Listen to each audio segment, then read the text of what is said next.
Just got home from work. Tonight we're going to do a real quick swap out of the old bumper and the new bumper.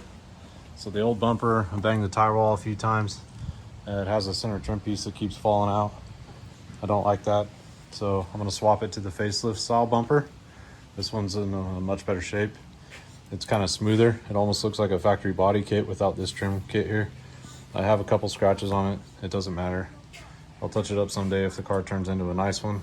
But for now, it's the right color and it should fit. So we're going to swap it out and stick it back on the car and see what it looks like. This bumper frame comes separately from the plastic. And I was missing this bolt, so I picked one up when I was at the salvage when I picked up the other bumper. So I'm going to remount the metal bumper frame, and then I'll just leave this where it mounts up into the body, the shocks.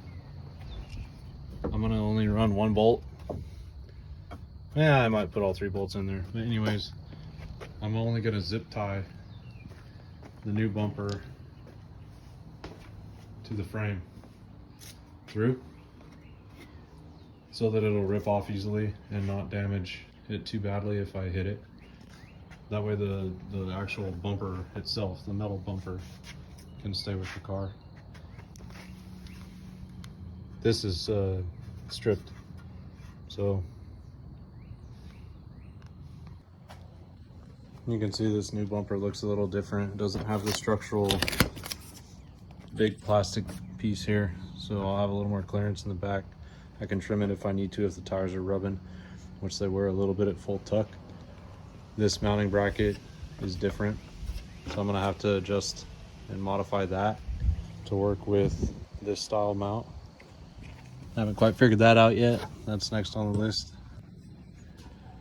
There were a bunch of trim clips all the way down this thing where the bumper mounted before.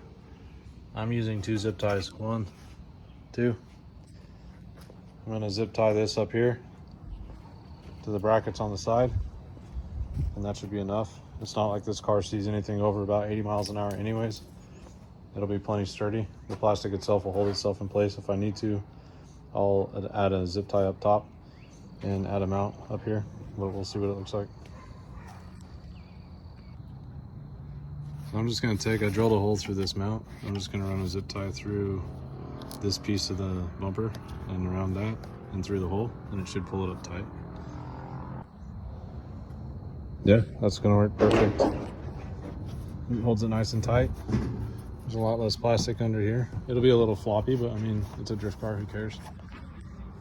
So, got the zip tie off, mount the bumper trims over it, and it'll be hidden.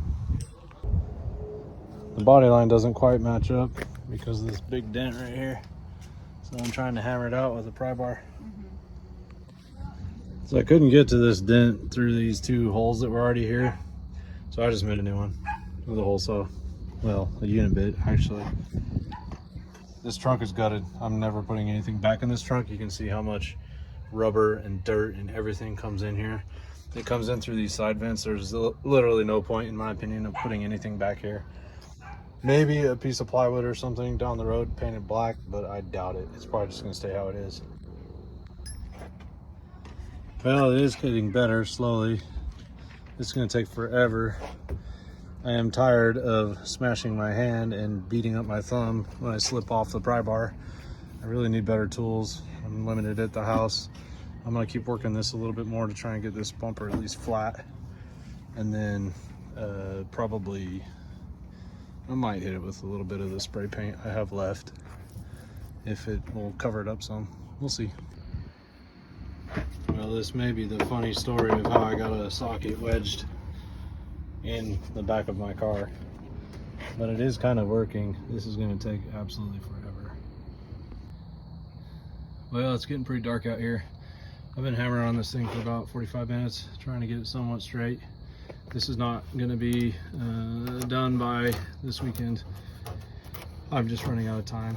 It is, however, going to be closer to flat. I'm going to hammer the bottom back in. I've been prying on it, hammering on it. This thing was really, really bad. So it'll be somewhat straight. I'm just going to prime off a big section, you know, here to here, work in progress type stuff. just so it doesn't rust or anything. And before I get back to it, it should look okay though. Alright, this is gonna be good enough. It's mostly flat.